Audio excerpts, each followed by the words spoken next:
RGR அகாடமிலேருந்து Govindaraj. MCC வந்து பார்த்தீங்கன்னா, special stay வேக்கன்சிக்கு வந்து ரிசல்ட்ஸ் குடுத்துட்டாங்க. நம்ம எல்லாருமே பார்த்திருப்போம். என்ன கட் ஆஃப்ல வந்து இது முடிஞ்சிருக்கு அப்படின்னு பார்த்தீங்கன்னா, எம்பிபிஎஸ்ஸ பொறுத்தவரைக்கும் ஓப்பன் கேட்டகரியில 27,095 வந்து ரேங்க்கா இருந்திருக்கு. தென் இடபிள்யூஎஸ்ஸ பொறுத்தவரைக்கும் பார்த்தீங்கன்னா, 30,920 வரைக்கும் வந்து பார்த்தீங்கன்னா, இது இறங்கி வந்திருக்கு. ஓபிசி, என்சிஎல்க்கு வந்து பார்த்தீங்கன்னா, 22,419 ஒண்ணும் அந்த அளவுக்கு வந்து இறங்குன மாரி தெரியல. தென் எஸ்சிக்கு வந்து பார்த்தீங்கன்னா, 1,39,125 ரேங்க். எஸ்டிக்கு சீட் இல்லாதனால அதுல எதுவுமே கிடையாது.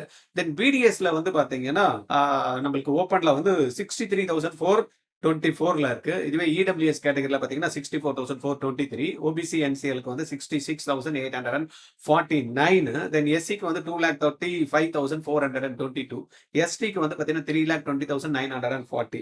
இதுவே டீம்டு யூனிவர்சிட்டியை பொறுத்த வரைக்கும் பாத்தீங்கன்னா 8,70,603. இது வந்து பாத்தீங்கன்னா பரத் யூனிவர்சிட்டி இருக்கு இல்லையா சென்னையில, அதுல முடிச்சிருக்கு. தென் எனப்போயால வந்து பாத்தீங்கன்னா என்ஆர்ஐ கேட்டகரியில 11,43,895 என்ஆர்ஐ ப்ரையாரிட்டி 2ல வந்து முடிஞ்சிருக்கு. இதுதான் வந்து பாத்தீங்கன்னா ஸ்பெஷல் ஸ்டே வேகன்சியோட கட் ஆஃப். இதெல்லாம் விடுங்க சார்.